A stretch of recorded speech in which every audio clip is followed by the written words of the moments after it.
We have come to assume that we are equipped with sensory perceptions by which it is possible for us to have a reasonably complete awareness of the world outside of ourselves. We know that this awareness has some limitation. We realize that beyond a certain distance, our vision fails, and sounds too far away cannot be distinctly heard. We also realize that our sensory perceptions may be variously restricted. It is quite possible for the individual to lose keenness of sight or acuteness of hearing, or have any of the sensory perceptions impaired. It has not occurred to us, generally speaking, however, to take the possibility into consideration that the sensory faculties of man are also in a process of evolution, like all parts of his nature. Therefore, that in the course of time, all of these faculties may be more acute, more complete, more adequate than they are at the present time. All things granted, considered, however, we live as though these faculties gave us a full and reliable report on the environment in which we exist. We do not like to believe that perhaps there is a whole world of things beyond our sensory perception, or outside of our ability to understand. There is one simple way, however, that we can demonstrate this to ourselves and to almost anyone's satisfaction. We live on a part of this planet which we call dry land. We are surrounded by oceans. The average person has no hope of ever actually seeing below the surface of these oceans. Perhaps, if he's a keen swimmer, he may be able to see 25 or 50 or 100 feet below the surface of the water. Or with certain scientific equipment, he may be able to descend into some of the deeper places. But what we do not realize, any of us really, is that the world beneath the surface of the sea is far more complex than the one on which we dwell as dry land. There are more forms of life in the ocean than there are on the land. The population of the seas is greater than the population of the earth. Yet most of the creatures in this vast, unknown, dim, or dark region we know nothing about whatever. Yet they are here, they are alive, they are fulfilling their patterns of life, they are very close to us, but hopelessly separated because of the difference in constitutions and the difference of the necessary elements in which these two forms of life in general have to dwell. So we can say quite honestly that we will never, certainly in this life, see even a half of the creation which we call the physical earth. Part of it will be explored 100 years from now, part of it probably 10,000 years from now. But still there will always be things that we cannot see, mysteries that we cannot immediately solve, spaces that our sensory perceptions will not penetrate. We also know that our very sensory structure has boundaries, has natural and inevitable restrictions upon the function of these faculties. We know beyond doubt that there are sounds that we cannot hear. There are odors that we cannot smell. It is perfectly possible for us to contract or make devices by means of which we can call animals because they can hear sounds that we cannot hear.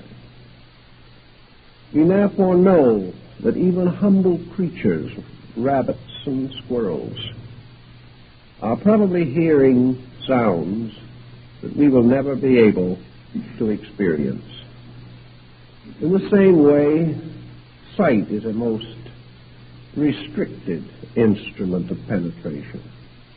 It becomes practically useless at night. We have only a very limited ability to actually see, but we have come to adjust ourselves to the limitations of our faculties, and gradually, like a half-blind person, we grow accustomed to the twilight in which we live and are not even concerned whether there be more light elsewhere or not. Distances, of course, also contribute to this mystery. For some things are so far away, like other planets and stars, that we can form with our faculties no adequate comprehension of their natures and structures. We have invented all kinds of scientific instruments to assist us, to support us, to intensify sounds and colors, odors, so that they may be more quickly sensed by us. But even these instruments are utterly inadequate and must always be. The only answer that we can really face with a certain amount of integrity is to admit that we are limited creatures, and that in comparison to our own limitations, we are living in an almost unlimited universe. That there are many, many types of life that are perfectly real and valid, which we cannot experience. Now, this presents a number of interesting problems, and our ancient forebears thought about these mysteries considerably. One thing that we all experience is the appearance of certain forms or circumstances within the area of our comprehension from some source outside of this area. Things seem to happen. Situations arise. And it seems as though invisible hands are moving the elements of some gigantic chess game. We are aware constantly that from the unseen there are flowing forces which are of importance to us within the narrow range of our own existence. We wonder sometimes to what degree these invisible factors influence or even overshadow our conduct here. Our most ancient ancestors considered that the invisible atmosphere around us was populated with creatures, and these creatures became so real to these older peoples that we could never possibly have convinced them that such beings were figments of imagination. The Greeks have populated the whole universe with living beings which men cannot see. Every fountain had its nymph, every grove its dryad or hamadryad. The mountains and the valleys, the clouds, all things were alive with life.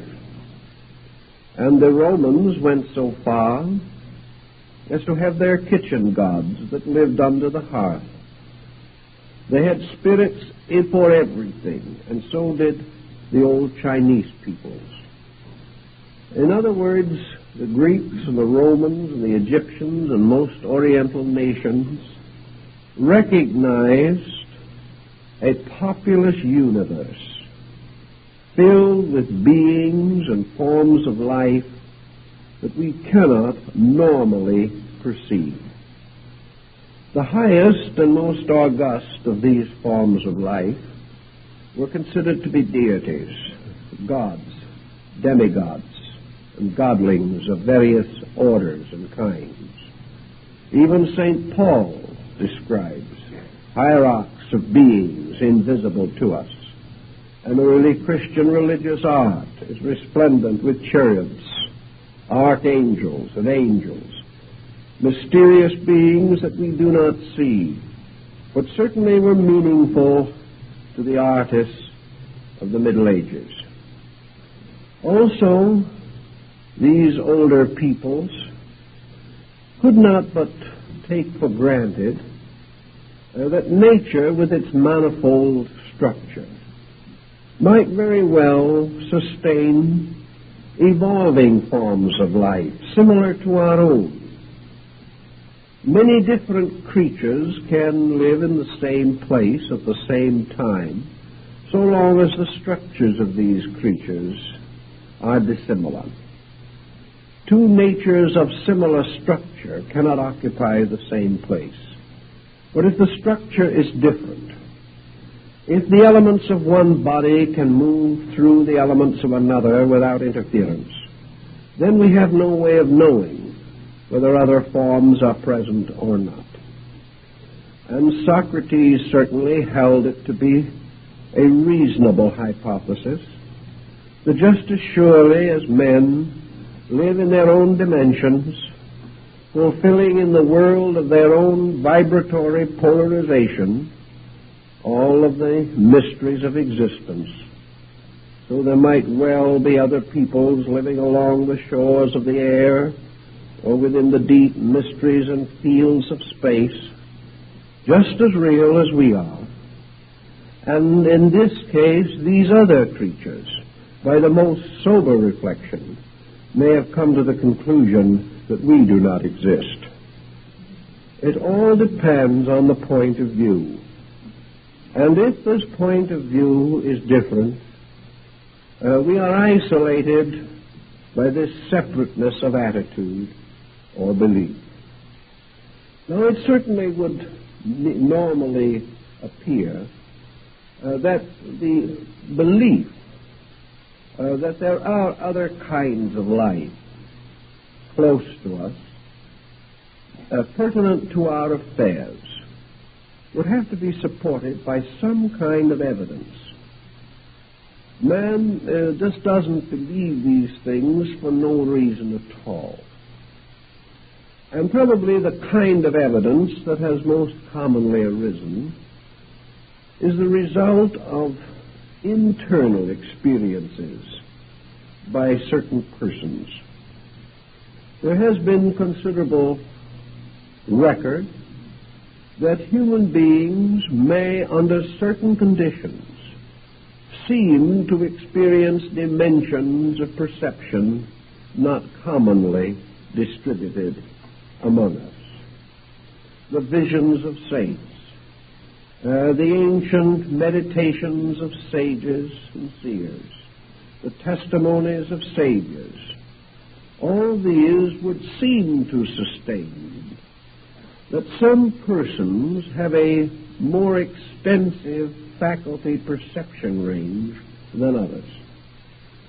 Also, it would appear that this extrasensory band can be developed to some degree, that the individual may be able to intensify this subjective power to know or to intuit or to sense or to know by some strange faculty of inner vision something of the world that is normally concealed from us. We know that as prosaic and common thought a man as Socrates distinctly described his daemon, a spirit which accompanied him and did not depart until shortly before the death of Socrates.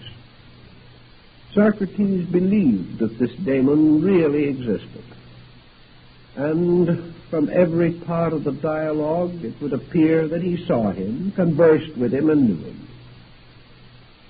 Now we can say that Socrates was mistaken, that he was deluded, and perhaps because of the curious nature that he possessed, might well have been neurotic, or suffered from some strange aberration, or some division of personality. But whether he did or not has never been satisfactorily demonstrated. But Socrates is only one of thousands who have reported these things, from old times to the most recent day. In East and West, everywhere, there are streams of accounts that under some conditions, certain persons are able to see beyond the ordinary limitations of our sensory perceptions. From these we have received also accounts of unusual or mysterious beings or situations, places, dimensions of time and thought. In this phase of our problem, therefore, we can say that our belief in the existence of these other dimensions and their creatures, this belief has been built from the testimony of our own kind, which is the only point we want to make at the moment. It seems that we have gradually come to believe this out of our own experience. The next point that perhaps is of interest is the fact that for the majority of human beings, such experiences are not natural, normal, or common. Therefore, to most persons, there may be a certain psychological sensing that we live surrounded by invisible forces or conditions, but we really have no valid understanding of what these forces may be. Again, older nations and ancient peoples believed that they could link the two worlds by the mystery of sleep. In sleep, men dream, and in their dreamings they seem to mingle the natural and the unnatural, the normal and the supernormal, in strange fantasy. Some dreams are so real that they are more intense than experiences of waking. And in dreams, men see many things.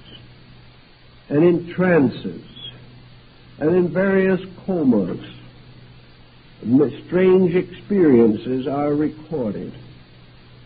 Sometimes these dream experiences are rather unhappy, and we call them nightmares. Our ancient forebears would never have considered nightmares to be merely hallucinations. They would consider them to have been journeys into the unseen realm. We no longer feel this way about it, but we never have as yet clearly interpreted or solved the riddle of dream experiences. We only assume that we have. This adds up to one point. Most individuals who are happy, normal, reasonable people, well adjusted with society, are not much inclined to dream.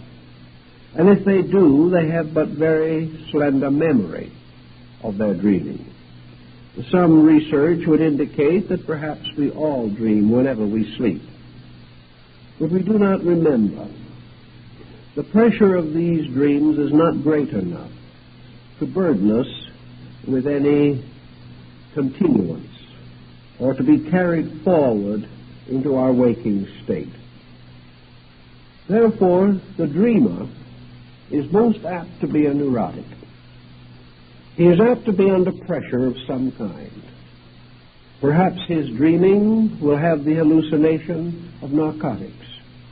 Perhaps he will be suffering from some minor form of delirium tremens. Dreams of this nature are proverbially unpleasant. Perhaps it is only worry or grief or the natural dissipations of our minds and emotions that contribute to our dreaming. But it is evident that most dreams represent an abnormal condition within the psychic integration of the individual. As a result of this, a large part of dreaming is not especially pleasant. Also, it is tied to strange beliefs and fantasies that we hold within our own thinking. As a result of the neurotic pressure in dreaming, it may well be that we have gradually developed over a great period of time a sense that this other world that we cannot normally reach is a negative, evil, destructive, sad, or burdened abode. The ancients considered it to be the dwelling place of the shadows of the dead. And the shadows of the dead, as Homer tells us, were a melancholy lot. In those old days, there was no concept of heaven as we know it. It was simply the disembodied soul wandering in the strange gray land of a twilight zone, a region to be found only by dreamers in the grayness of the early dawn. Ghosts haunted this region, carrying on their unfulfilled desires as best they could, or seeking some way to revenge themselves upon the enemies they had left behind. It was a world of hauntings and a world of doubts and fears. And the more people thought about it this way and the more negative they became, the more negative their dreaming. Until in time we have come to more or less populate this invisible region around us with menace, with danger, with terrors, with things by nature harmful, destructive or disturbing in one way or another. However it came about, this we know, that man has never, for some reason, had an optimistic attitude about the unknown. He has never enjoyed it. He has never instinctively believed that invisible forces around him were angelic. He may have suspected that an angel might be floating around there somewhere, but for every angel there were 100 imps, devils, goblins, and ogres. Children seem so easily frightened, and they are frightened by intent. And very often adults use the child's imagination in an effort to control the child by frightening it. And these fears have their place later in the psychology of things. Religions have done the same thing. They have populated space with a hierarchy of evil spirits. They have held, more or less, that invisible to man but ever near were the forces of negation, ready ever to close in upon the sinner, forever waiting to pounce upon the individual who was late to Mass. This has always been the situation. And little by little, our subconscious, which is the memory of our folk experience, has developed a kind of psychic defense against invisible things. No matter how much we have believed that the universe was the handiwork of God, we have never been quite sure that evil spirits did not walk the earth at night. The moment darkness came, the moment our sensory perceptions were useless, or the moment we entered into a state of existence in which our sensory perceptions were inadequate, that which lay beyond them was always a little bit terrifying. Always man considered his own center of consciousness as his protector. And he lived to defend himself with the little light in his own soul against darkness, on the assumption that darkness was evil. That whatever was out there was not good for him, not well-intentioned toward him. We have gone so recently through this epidemic of fear, of invasion from other planets and so on, that we see even how science fiction, in devising its fables, always has some evil and terrible force that must be met and overcome by man, the hero, in one of his innumerable forms. Always there is something out in the darkness that wants to swallow up hope, swallow up goodness, destroy and injure. While this has been true, especially, I think, of Western man over a long period of time, it was not essentially quite so true of those peoples who really belong to what we term today pantheistic religions. Pantheism had a deep love of nature built into its structure. And people who loved the earth in its natural way, who regarded with the deepest admiration the sunrise and the sunset, who saw in everything beauty, to the degree that they achieved this within their own consciousness, they came more and more to consider the invisible world as essentially kind. They did not have the same theological fears that have afflicted Western man for the last several thousands of years. This means also that to these other peoples of other kinds and races and types, the principal phenomena of life were less dangerous or less filled with fears and doubts. I think that the old pagans perhaps died with a better hope than most modern folks. For modern people are divided into two essential groups. One group which believes in the possibility of an immediate perdition, and the other group which takes comfort in the concept of an inevitable extinction. These two groups have very little to be cheerful about. But so many of the older peoples looked on it differently. I've known several old American Indians who had a rather pleasant thought about the whole thing. They never thought of dying as going to some inevitable ultimate place where things were going to be very good or very bad. To them, dying simply meant to join the great tribe that had gone before. The old tribe, you could see them if you knew how.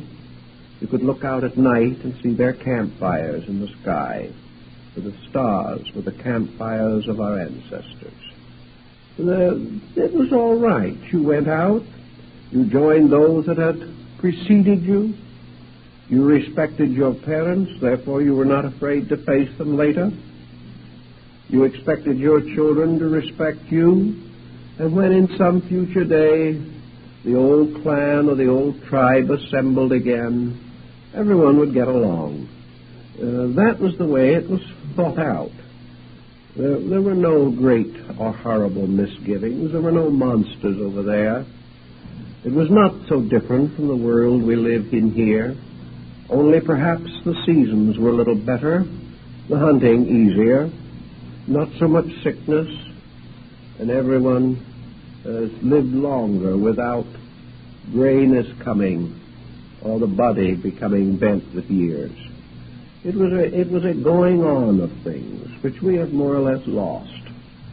Now, the effect of this difference in point of view certainly has influenced the psychology of the so-called sophisticated peoples of this generation.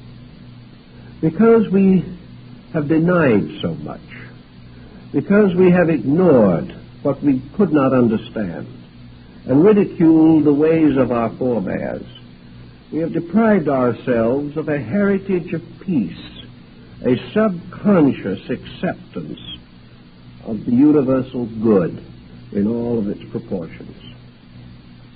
We have allowed ourselves to think that this universe, created by a principle of good, sustained by a power of eternal right, full everywhere with the love of God, could still be the hiding place of malignancies of all kinds, horrible and terrible things that might reasonably frighten not only the young but those of wiser years. By making this kind of a situation, we have opened millions of persons to negative superstitions. We have taken away from them the inner sense that the unknown must be good, and have put in its place the internal instinct to assume that the unknown must be dangerous. Little by little we have become afraid of the dark, even though in our philosophy we have sort of understood it and have realized that it wasn't really dangerous at all. So we have this world not too far away and not too close, a world which we have long felt to be full of living things. And the next question is, what are they doing? Now, that's quite a major consideration. A lot of people feel that the principal labor of the dead is interfering with the affairs of the living. This is quite a common belief. The beings of the other world exist primarily to annoy us in one way or another. First of all, they annoy us by the fact that we can't see them and suspect that they exist. This is almost an insult in itself. For a man confronted with something that he does not know is offended and his pride is deeply hurt. The second thing we sort of feel is always that in estimating any unknown circumstance, we are justified in asking the simple question, what does it mean to me? In other words, would we be at all interested in the possibility of an invisible universe of creatures unless we felt that this universe in some way impinged upon our own? We probably would not be particularly concerned if the little gnomes marched on forever, unless these little gnomes were guarding treasures we were seeking, or were able to confuse us in some way, or like the leprechauns were guarding pots of gold that we would like to own. Always we have to work ourselves into the picture in some aggressive manner, so that our concern with the invisible universe is primarily what does it mean to us. Now, the invisible universe we have also divided in the course of recent time into two distinctive parts.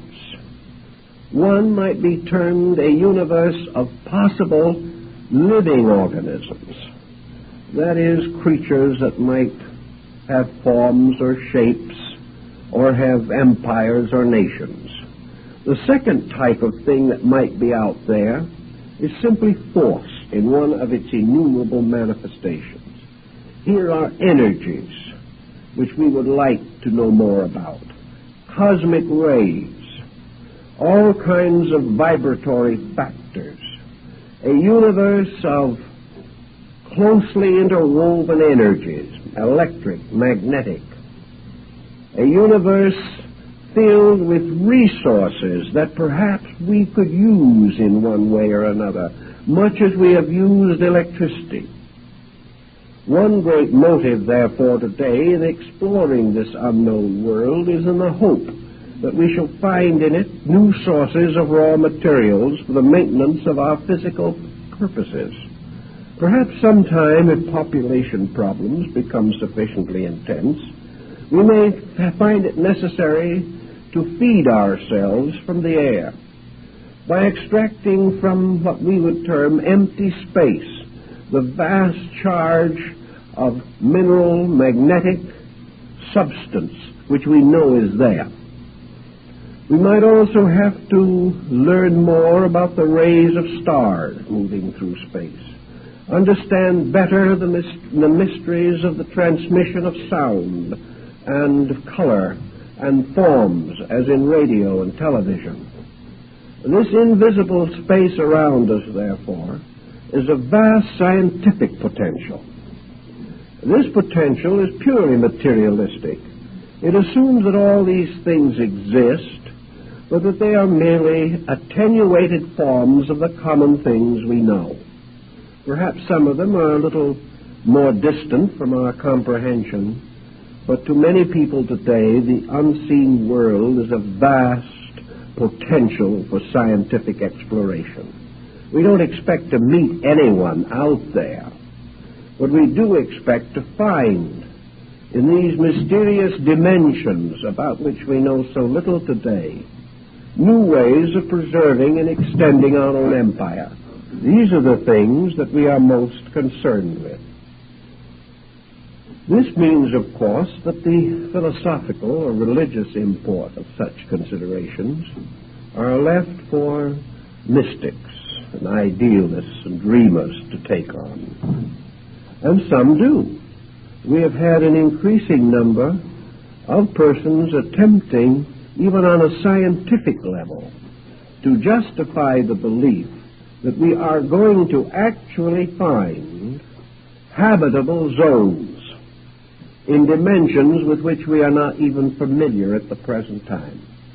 We consider it highly possible that there may be dimensions of space and time in which vast orders of life, some infinitely greater than our own, may be evolving without awareness of our existence. If we are not aware of them and they are not aware of us, then these two worlds do not meet. But then the question arises again, is there any common ground of meeting outside of our sensory perceptions? Perhaps these worlds are nearer than we suspect, only as yet we do not consciously realize the common ground. This could take us into psychology, for here we could explore the potentials of the mind as a possible meeting ground for vibrations and energies, thought patterns and pressures that have no equivalent in our outer experience. Some fictionalists and some more serious have tried to answer such questions as, where do ideas come from? Do they really arise within our own gray matter? Or are there ideas in space that have a common existence? One question that has been asked frequently is a proper solution to the coincidence of great discoveries being made simultaneously in several places without any contact between the persons involved. It would seem as though there was a tuning in on pure thought substance. Musicians claim the same experience, that they hear melodies that they will never be able to compose in the limited instrumentality which we can provide. There are so many different ways in which it seems that an individual can be inspired, can receive strange insight, can sense, perhaps foreknowledge, can anticipate the shape of things to come, can be given a prophetic spirit, or can be like the Pythia of old, oracles of great tidings. What are the powers behind these things?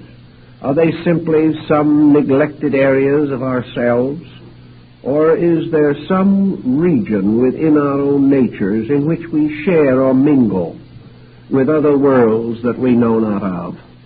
This has fascinated and intrigued human thinking since the very beginning.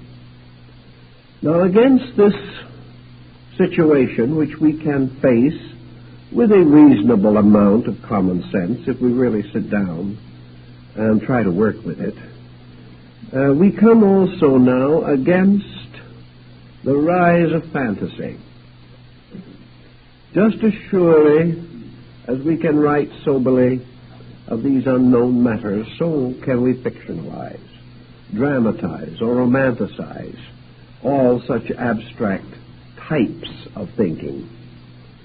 So we have not only some legends, some lore, some old believing, but we have a continuous supply of imagination, by means of which we are constantly fashioning and shaping things, trying to fill space by imposing upon it the extensions of ourselves.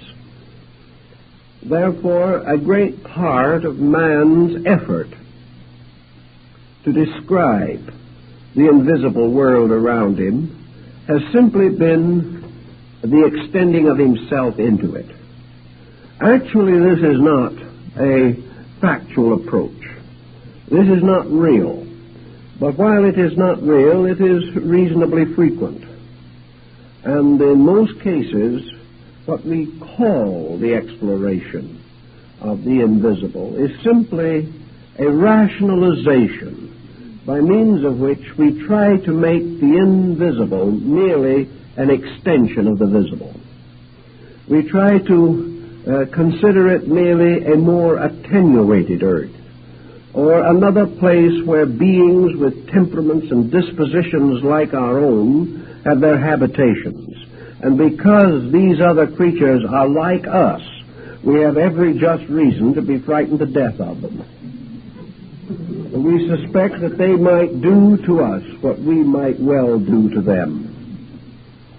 This has produced a lot of psychotics, and it has done a great deal to damage the natural intuition of man.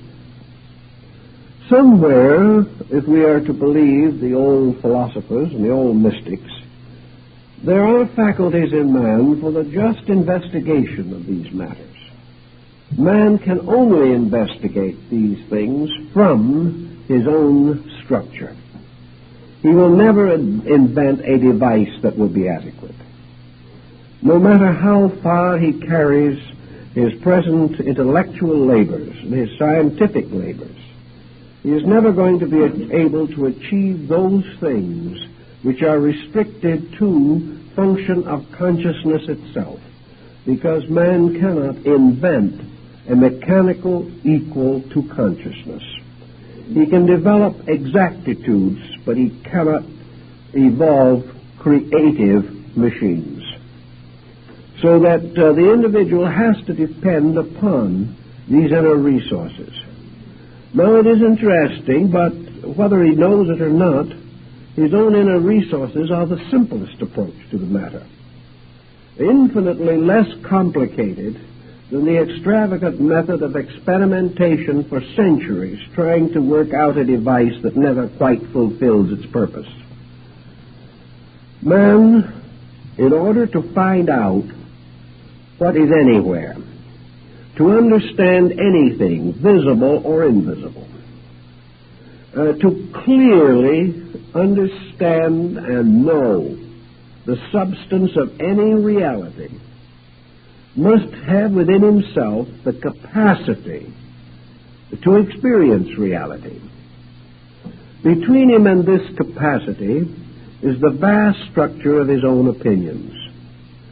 The way in, the key to the discovery of the truths of things is always to have no preconception about them. A preconception is an invention.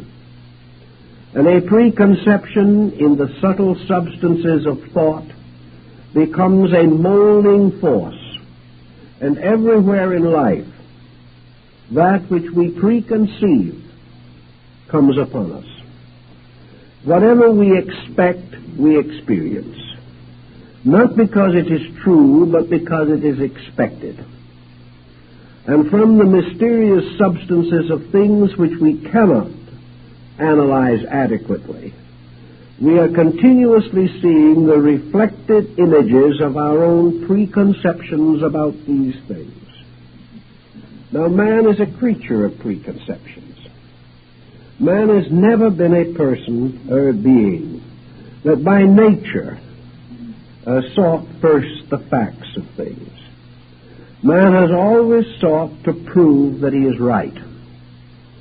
He has sought to defend opinion rather than discover truth. So even in the smallest daily problem that confronts him, he is always militantly determined to demonstrate his own rightness.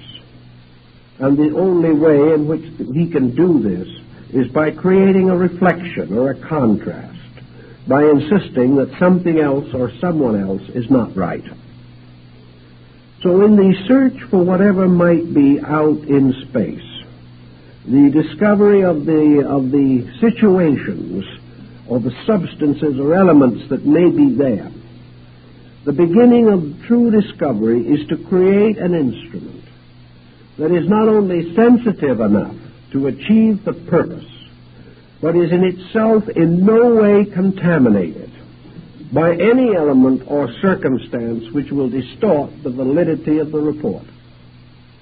Now, in man, there are many things that can distort the validity of any report. One, of course, is this opinionism.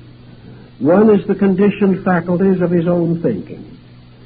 Whatever impulses come to him, he will dress them immediately in his own expectancies. He has no other clear way of investing formless principles with cognizable formal structures. The mystics of old, therefore, the saints and the hermits in the desert, have all begun with a simple formula, namely, that the individual who wishes to seek or find truth must first of all renounce worldliness. Now, by renouncing worldliness, by giving up lands and properties and titles and estates, by renouncing self-interest in all its forms, by departing from all appetites, from all ambitions and purposes, and retiring to live alone in poverty, or to dedicate one's life totally and unselfishly to the unremunerated service of others, for one purpose only, to serve truth, and without hope of reward or glamour, and without self-satisfaction, which is itself a delusion, the individual, being selfless, received, according to the old stories, the visions of truth, received the communion of the Spirit, and of such were the prophets to whom God spoke in the wilderness. So the ancients took away from man every ulterior motive by causing him to renounce anything which might bring satisfaction to himself. For only when he did this could the voice of God be heard. Well, we live in a different kind of world from that, but the principle remains essentially true. That man reaching out to experience the unknown universe around him must not have within himself any emotion or any attitude that is going to color this experience.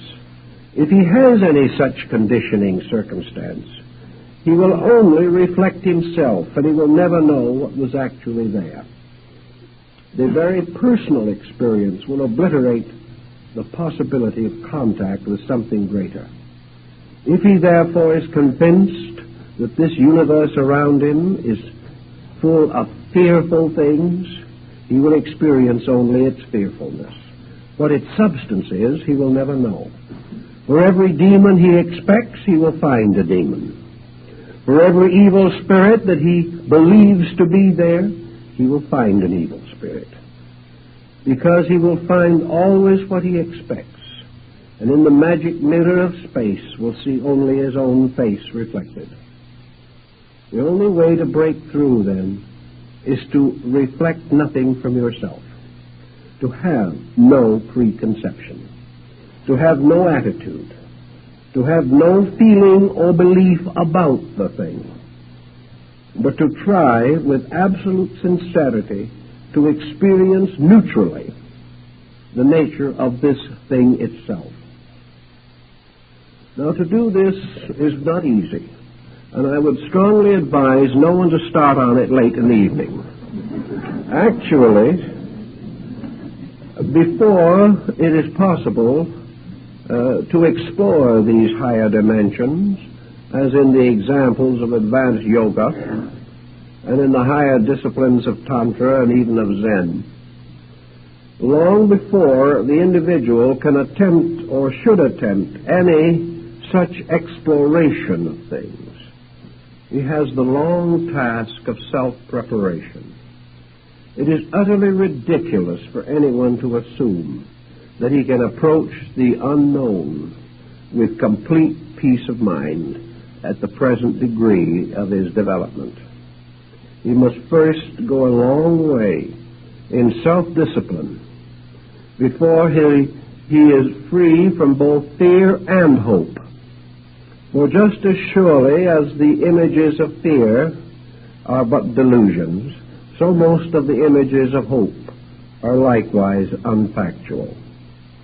So instead of an exploration, we simply live in a strange shadow world of our own expectancies, believing that we are greater than we are or less than we are, that we are in danger of some kind of strange punishment or an immediate hope of some mysterious reward.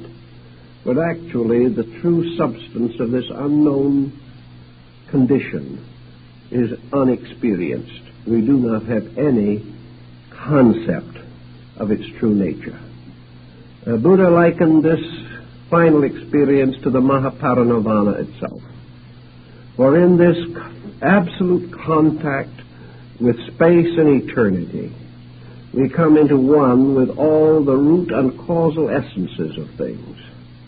We do not know what is there, but we know we must become like it to experience it. And we know that as far as our own perceptions are concerned, this mystery is absolute quietude, absolute peace, absolute silence, absolute rest. And until we find this in ourselves, we cannot walk through the curtains that divide the world. If we try to go in any other way, instead of passing into the other region, we merely pass into the negative abode of our own subconscious. And there we struggle with circumstances with which we should never have afflicted ourselves.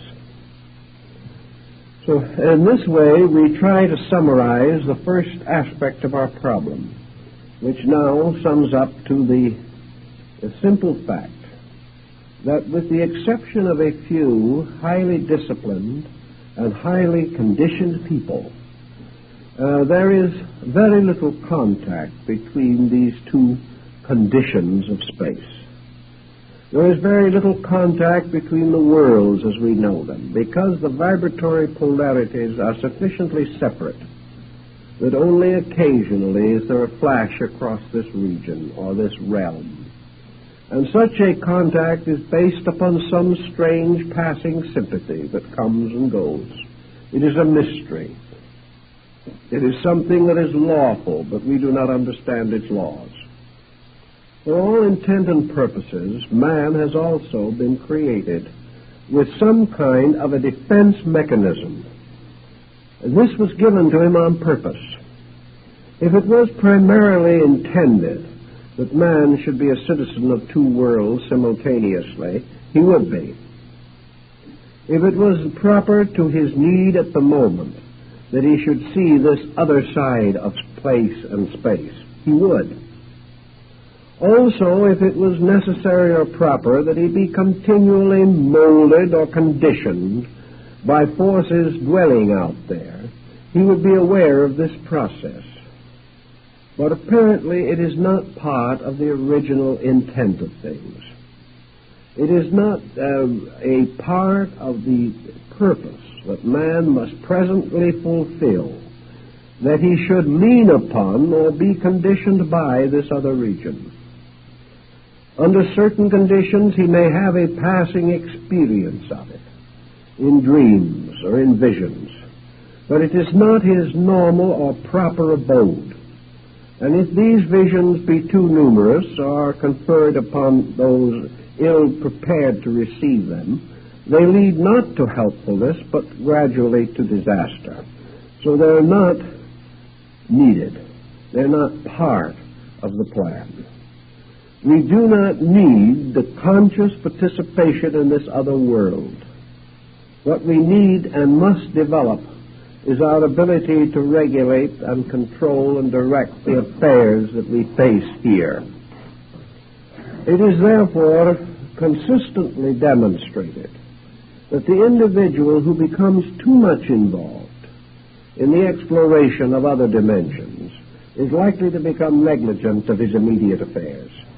This is not good. For there is no amount that we can accomplish in the exploration of space that can in any way equal the needed experience of self-orientation here. It would seem, therefore, that the whole purpose of man and the peculiar structure with which he is endowed is that he be restricted, that he be held within a certain boundary, that this boundary shall reveal a certain part of the truth about the universe and himself, but not all of it, that he shall see the entrances and the exits of this theater of life, but he shall not know what is going on behind the scenes, that under certain conditions the curtain is rolled up and the play goes on. But when the curtain is rolled down, man is not supposed to watch the changing of the scenery. Something has created a pattern for man. By this pattern he is set in a world of three dimensions, with faculties possessing certain penetrating power, with judgment and attitude. And it is assumed that he is provided here with all that is necessary for the immediate achievement of the reason for his own existence. If more was required, he would have it. But more seems only to be needed occasionally in the form of a great directive, as in the revelation of a religion or something of that nature. It is not intended that there be continuous directives. And it is also so astutely operating that when a great seer does proclaim some mystery of the invisible world, the majority of human beings do not believe him. They are not affected by it, simply because we are not affected by that which we do not ourselves experience in the final estate of things. Thus, our immediate problem lies within a boundary, and the individual has been provided with a certain insulation. Under normal conditions, there is practically no evidence of any individual being persecuted by force outside of his own sphere of existence. There is no indication actually and factually that we have been invaded from some other dimension of space. This belongs to the world of science fiction. What has happened really always simmers down to our own ignorance and our own perverseness. So man, having been given a certain insulation, is by his own psychic nature protected against whatever vibratory rates pound in upon him from larger dimensions of space. He is protected in one of two ways. Either that he is capable of using his own psychic instrument as a kind of buckler or shield, an armor, by which he is able to deflect these rays, or else they pass through him, and because he has no pole for them within himself, he is not aware of their existence, nor do they influence him. Man is therefore receptive only to a certain range of external pressures. Anything below this range or above this range is outside of his need, outside of the composite structure of his nature. Therefore, it is not evident that it has any effect upon him. So man, having this limitation, must naturally wonder why. And the answer is certainly a very simple answer. That man's entire equipment, his entire instrumentation, the entire group of faculties and energies which he possesses, all of the structures of his psychoneural organism, all of these are bound up with a certain vibratory range. Within this range, the individual must live and move and have his being, for nothing outside of this range is of immediate utility to him.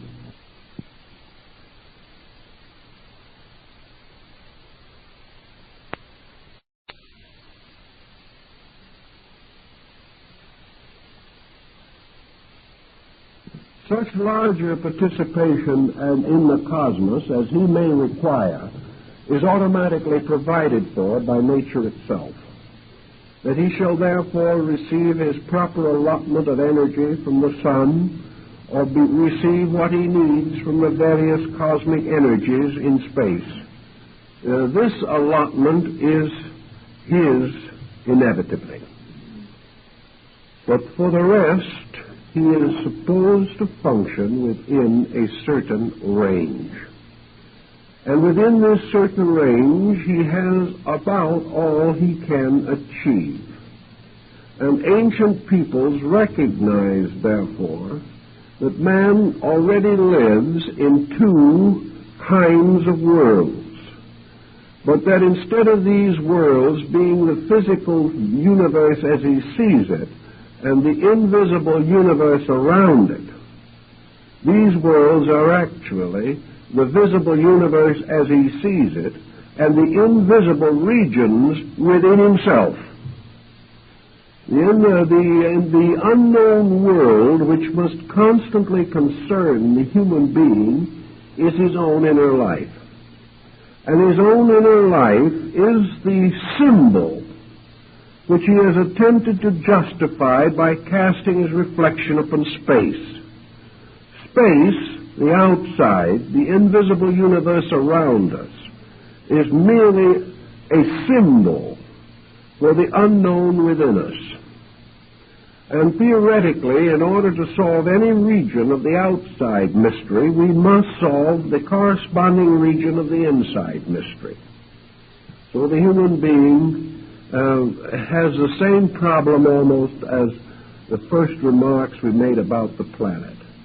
As the planet consists of dry land and water, and the creatures of the sea are more numerous than those of the land, so man is also, even physically and psychophysically, two beings, a land body or land creature, composed of his external faculties and perceptions, and a creature of deep oceans, these oceans being the subconscious within himself.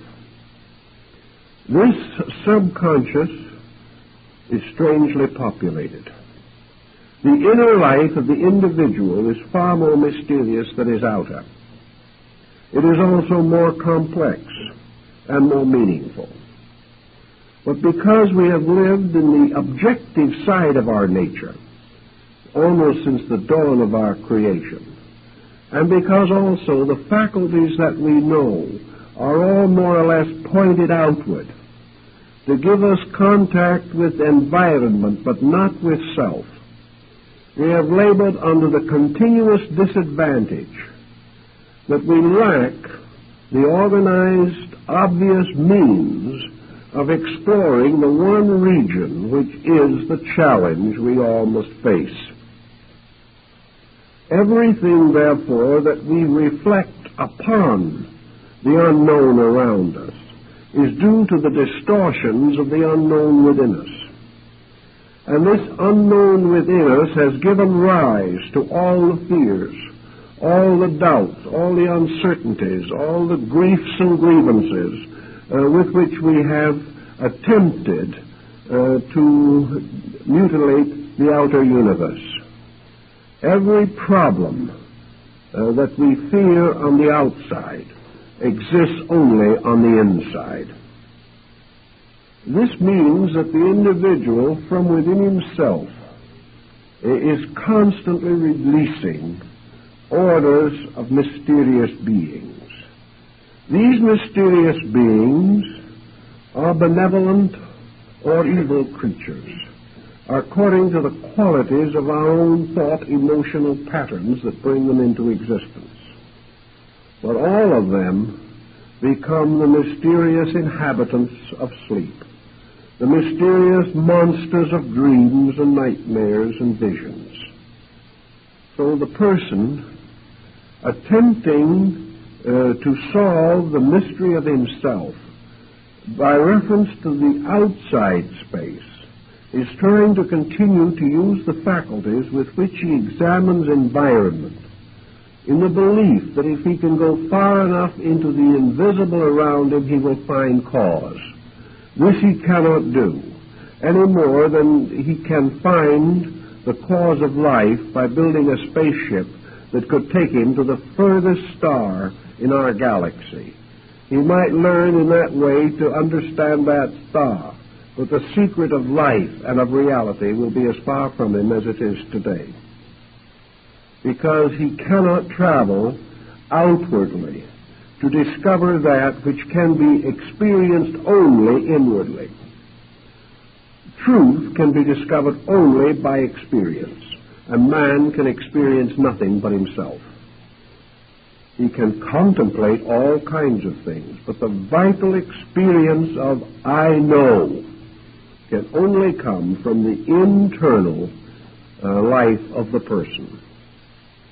So in the next consideration that we have to think about man. Now, what kind of a creature is man? Man is visible and invisible. This we realize. His visible parts bind him to the known world. His invisible parts seem to unite him to the unknown world. And yet man is not part, really, of another kind of world, because what we call the unknown in this case is only that which transcends sensory perception. We have many references and accounts of the inner construction of man himself in relationship to the universe. Almost all of these accounts finally agree that man himself is a kind of miniature world, and that just as surely as the solar system was believed theologically to consist of heaven, earth, and hell, so man is likewise a triad, consisting of a divine nature, a human nature, and a strange, shadowy sub-nature, which was his inferno, and which has always tormented him and always will. And it is this inferno which he must some way cope with. And in the ancient writings we are told, for instance, that Jesus, after the crucifixion, descended into limbo and redeemed the souls of the lost. In other words, he descended into the infernal region. In Buddhism, the same concept is described, in which the Buddha is said to have multiplied his nature so that he appeared simultaneously in all of the 49 realms of Avicii, or the underworld, and there redeemed the souls of the dead. And the presence which he left behind when he left these regions was the lotus, which to all these became the symbol of eternal hope. But this Avicii problem, this whole problem of the under region, means that the individual, in order to attain freedom, particularly from the cycle of transmigratory existence, has to redeem his own underworld. Now, in attempting to redeem his own underworld, he is in exactly the same problem as the medieval, who saw this underworld around him lapping upon the very steps of the cathedral. He was only able to hide in sanctuary or tuck himself under the edge of some bishop's robe to avoid perdition before the day was out. This world of evil closing in upon medieval man, bringing with it the Inquisition, the witchcraft problems, the cycles of demonology which caused thousands of innocent persons to die, this whole situation finally traces itself back to the sub-regions of man's own nature. For there is in every individual this region of negation, this region into which is constantly flowing the endless mistakes of living. This region which is kept alive by the errors of life. This region in which everything that is negative, everything that is destructive, everything that is selfish, continues on to create psychic vortices. Vortices which the ancients like to think of as demons. Various elementaries of negative and horrible proportions. But man was creating out of his own negation a hierarchy of infernal monsters. These are the ones which he gives a certain life to by vitalizing them with his own thoughts, with his own intensities, with his own emotions, sustaining them by his own self-willfulness, by the bitterness of his attitudes, by his criticism and condemnation. These things are constantly building evil. Now, back in the Paracelsian days, it was assumed that if we kept doing this long enough, if we kept building this corruption into our own subconscious, it would become very much like a corrupted land. It would be a place in which plagues might well arise. Many of the ancient peoples believed that what we call germs and bacteria and things of this nature are really manifestations of this psychic evil that lurks within things. That the destructive forces of life which take form in lower kingdoms are in reality the embodiments of the negative psychic pressures of living things. That they are the devourers, the destroyers, the corrupters of flesh, and that therefore the individual may interpret this in two ways. Either that perhaps sickness, physical sickness, is caused by this gradual increasing pressure of negation in the subjective part of self, or else that this negation becomes a swarm of semi-living elementary creatures, and that these creatures, like strange fungus or like mysterious creatures, parasites, can take hold of and drain the body of its resources and the mind and heart of their values and energies. In any event, the ancients held it to be self-evident that man carries within himself this region of his own undoing, and that his first and real purpose is to solve this, that this is his own underworld, the mysterious eighth sphere of the gnosis, this world which has really no existence, but is continually forced into the seemingness of existence, by the seemingness of evil in the deeds and thoughts and emotions of living things. Thus, in the Persian philosophy, we have the war between light and darkness, but light is ultimately victorious.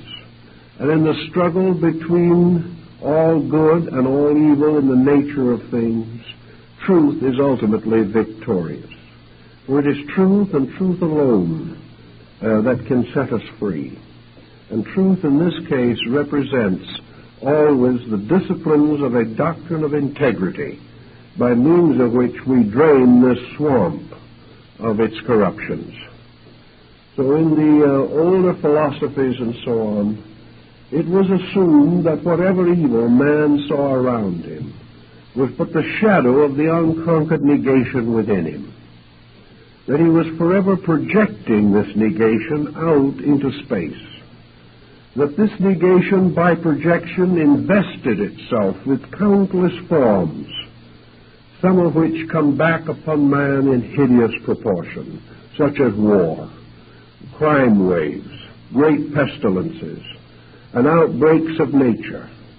And nearly every war in history has been followed by a plague, because in many ways wars set up these terrible hatreds, which in the invisible atmospheres of our lives corrupt the flesh and cause us to sicken from within. When great numbers sicken from within, we see the proportions of an epidemical ailment. So the ancients began their thought of life by recommending a twofold attitude.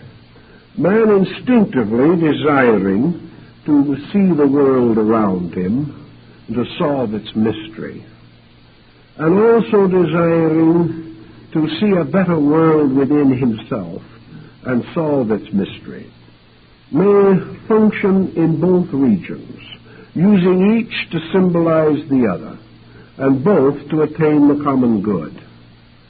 It becomes a basic matter of placing his own attitudes under certain basic supervision. Without this supervision, he cannot achieve his end. In the Oriental problem phase of this, we see the gradual development of certain gentle arts which increase man's appreciation for the mysteries of universal life. In other words, as man begins to see the universe around him as a thing of beauty, he begins also to experience a change within him. It has been demonstrated that to the degree our own lives become harmless, the world appears harmless, and the psychic life becomes harmless within us. We have to constantly sustain these illusions by supporting them with each other. Therefore, if we begin to see nature as lawful and kind, we begin to gain a strength to penetrate the illusion within ourselves. This is the reason why I think the law of causality is so very, very important. Because if we believe, as the Buddhist believes, that there is an infinite justice, and that this justice is never wrong, that this justice is law, and this law is innate and inevitable. If we believe this, we slowly dispose of most of the demons with which the universe around us seems to be infested. And in Buddhism this happened in a very interesting way, because the old Buddhist priests going into foreign regions, finding all kinds of demons that were held in high revere, promptly converted the demons first. And after that, the people became happy and the demons became good and faithful servants of the true doctrine. Now, I don't remember very many instances in Western thinking where folks went out determined to convert the fallen angel. They didn't seem to start it that way. They wanted to defend themselves against evil. They didn't realize that it is perfectly possible to transform evil, that it is perfectly possible for evil to cease, simply through the inner understanding of the meaning of law and of lawfulness and of order and of the proprieties of things. In the same way, if we gradually come to the conviction that we live in an honest universe, it becomes almost inevitable that we must take the same attitude toward our own internal lives. The discovery of universal honesty presumes the presence of an inner honesty in ourselves. The moment we begin to be able to take the storms and the rains and the winds of the world around us and see that they are part of a divine plan, we also begin to organize the tempests within our own little teapot. Things change their appearances. We begin to get rid of the grudges. We begin to get rid of the antagonisms and the criticisms that can never do anything but hurt. And because we outgrow them, these dark areas within our own nature relax. And little by little, we do, it would seem, redeem one by one the lost spirits in our own purgatories. For these lost spirits are really phases of ourselves. They are the lost attitudes, the useless and meaningless sorrows with which we break up our own personalities into a whole race of suffering fragments, each afflicted with some attitude that is destructive to its common good. Thus, in a way, we put together the elements of the two worlds. We find out then why it wasn't necessary for us to depend upon a knowledge of infinite space in order to put our own house in order. It is the growing up and the maturing of the sense of the benevolence of things within ourselves.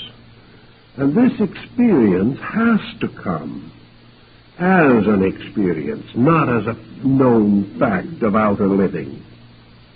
If we were aware of every benevolence of the universe, and it could be scientifically proven, if we were certain of every law that existed, man would be denied of the greatest part of his own redemption. He would be denied of the right and the power to make the personal statement of good in the presence of shadows. He would lose the entire privilege, the magnificent opportunity of discovering that which he must discover, and which he can discover only by his own effort. If it was all revealed to him, there would never be those hours in which he had to claim his own heritage of faith. There would never be those long nights in which he had to struggle with the weaknesses and infirmities of his own flesh. And yet without victories over these negations, voluntary victories, gained not because the truth was evident, but because the principle of right could be dimly perceived and must be obeyed. The individual then grows, not by what is handed to him, but by what he achieves out of the smallness of his own insight. Knowing a little, he must make a good decision. By this he grows. But if he knew all, there would be no need for decision. And somewhere in this structure of man, the pattern says that he must grow through the gradual process of affirming the realities and having the courage to live by principles which he cannot prove, but which in his consciousness he knows to be true. This is the real challenge, that having projected a certain conviction, as Wallace cast the heart of Bruce into the battle, so man must follow this conviction and fulfill it. He must, with the small courage of partial insight, meet the challenge of his own spiritual need. He does not accomplish this, in some way his own growth is frustrated. To make this challenge inevitable, two things have to be present in nature, and the universe, visible or invisible, must keep these rules. One thing is, there cannot be anything out there in the unknown of space that can prevent man from achieving his own destiny. There can't be something out there with a hammer that can knock him down for no reason. There cannot be a vengeful spirit or an evil sprite that can in any way stand between the individual and that which is his proper destiny. Thus, the invisible world around him cannot make him or break him. Whatever its contribution is, he will know in due time. But there is nothing out there that can take from his stature or add to it. If there was one thing utterly unknown to him and utterly beyond his control, which was inimical to his destiny, man would be completely frustrated. if there was a power greater than he is that was able to frustrate his achievement for reasons that are arbitrary or purposeless, or by whim, or by some temper of a deity, then the entire concept of cause and effect falls apart. So whatever there is that is there cannot be an interfering thing, nor can it be a solving thing. For if there is anything there that can solve man's problem without man earning solution, then he would be perfectly justified in assuming that he could elect a government that would represent him here, which he has never yet been able to do, and never will. If it was possible for anything else or anyone else to solve our problems, they would have been solved long ago. But the fact remains we must solve our own. So whatever the secondary powers, be they cherubic or demoniacal, so-called, whether they be imps or angels, whatever they are, they cannot interfere with the destiny of the individual or his right to be himself. Because to do so would imply that man is then a victim of something which his own sensory perceptions and his own reflective powers cannot cope with. And man is not expected to do the impossible. All that is required from him is a reasonable effort to fulfill not only the possible, but the immediately necessary. If he will do what is next, all the rest will be forgiven him. So man must not look upon this universe of things outside of him as menacing his growth, or as fulfilling some weakness in himself so that he does not have to do these things. The invisible world is not a welfare state. The invisible world is not a place where you can reap without sowing or where you plow under every other row. In the universe, this invisible world is part of a great evolving structure. It is like a field of grain on the opposite side of the earth where we cannot see it, but it is growing by the same rules as the grain on this side of the earth. Everything is lawful. And the moment we begin to realize this, we do not have to fear the unknown. And as we reach the point where we no longer fear the unknown, we do not invest it with supernatural powers. Whatever its powers may be, for itself they are natural.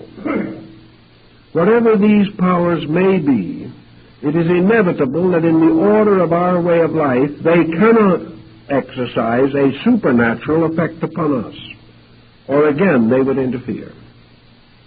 So if they affect us at all, it is within the natural boundaries of our expectancies, conscious or unconscious. Perhaps they are affecting us, perhaps they help digest our food, perhaps they regulate the liver, we do not know. But whatever those forces are, they are normal and reasonable. They are not destructive, they are not angry, they are not evil. They can do nothing to prevent us from achieving, nor can they make our achievement inevitable. So against this background, the individual must follow the admonition of the wise and work out his own salvation with diligence. He must work out his salvation perfectly certain that the universe around him will cooperate with his own labor. That as he fulfills his responsibilities and his duties, the laws working through space reward him in right measure. Therefore, that in this space that we do not see or understand, there are the workings of laws. These laws rewarding everything according to its achievements, according to its motives, according to its insight and its dedications. And that which is itself without purpose is rewarded in that way, without purpose. So whatever we can think of a world of creatures all about the business of their own growth, which is the proper business of existence. And we can also think of this space as filled with the manifestations of those universal laws by which the dignities and securities of all lives are preserved and protected. Whatever comes out of space is honest. Whatever comes out of the invisible is the ever-working of the law. Whatever other things may exist in space, which have no relation to man at the moment, these other things fulfill their destinies, but they do not impinge upon us. If we can get this thought thoroughly set in our own minds, we will not ask space for favors, nor will we build defenses in our own minds against the strange darkness that lurks there. We will accept space just as we accept night, as the unseen part of a common world, and that in this night there are creatures that belong to the night, and in the day there are creatures that belong to the day, but the alternation of day and night is essential to the regulation of nature. So all things fulfill themselves in their proper sequences and in their proper patterns. Man has no reason to fear. And it is interesting to realize that when you travel into other parts of the world, you find the invisible universe around us comes sometimes very close in the belief and attitudes of peoples. Down in the Balkan areas, for example, there are many superstitions and beliefs which we do not share here. If you go and live in those regions long enough, you find these beliefs closing in upon you. First thing you know, the ignorance of those people begins to give you a haunted world, and you begin to see all the mysterious creatures of their peculiar folklore and legendary and demonology. If you stay there long enough, you will believe them all, and perhaps you will even see some of them. And you will hear the banshees crying in the night, and you will actually see werewolves if you're not very careful. But then you come back to your own home again in a more prosaic community, and in a few months this all fades out, and you say to yourself, how could I ever have believed this? Therefore, we do say that in an atmosphere where we are influenced negatively, we begin to visualize and project out of our own subconscious the fulfillment of any attitude that slowly takes possession of the mind. This is the reason why it is very important to us philosophically and religiously to make sure that every attitude that does dominate our thinking is a just one, is a reasonable and lawful attitude, and that at all times we instinctively turn to the unknown and bless it and not curse it.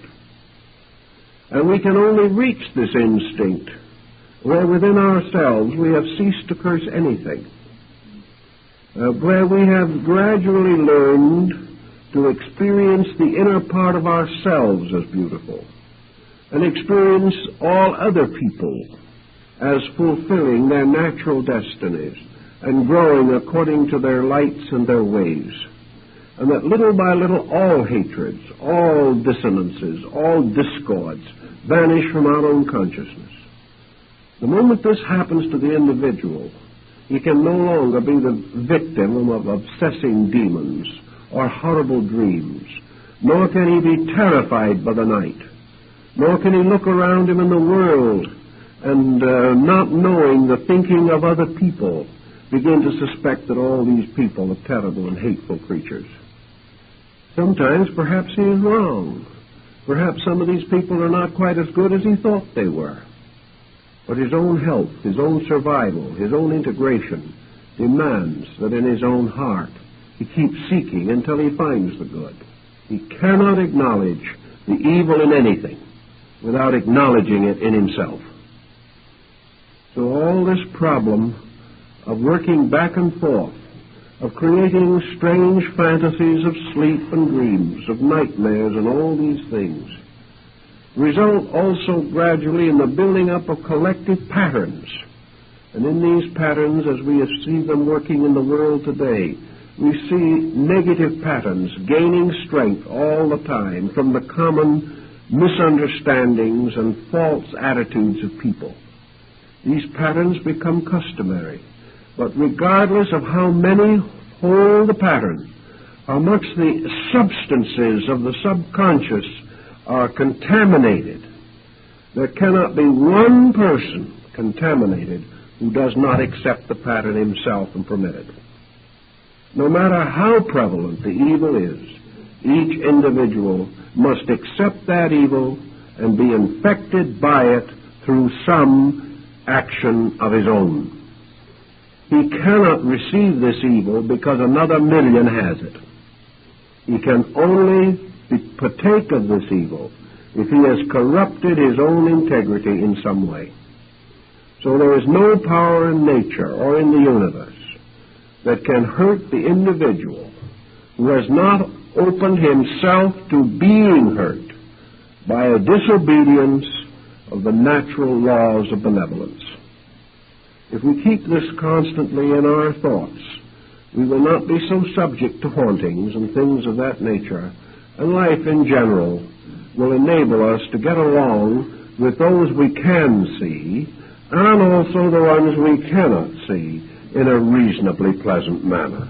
And this is something greatly to be desired, because sometimes our worst enemies are shadows, and some individuals suffer acutely from their inability to discover the magnificent integrity at the root of life. These are the ones perhaps who suffer the most. It is hard to find a friend who is false, but it is much more difficult to live in a universe that seems to be false. But fortunately, the universe can never be false except in seeming, for in substance it is always true. And the individual who is able to hold this attitude and work gradually to finding this truth will in the same time put both the universe and his adversary in their proper places. He will be free from both evils. So that from the universe we learn something of ourselves, and from ourselves we learn something of the universe. And this is apparently as far as we're supposed to go, and I think it's probably far enough to go for the first evening. So thank you very kindly.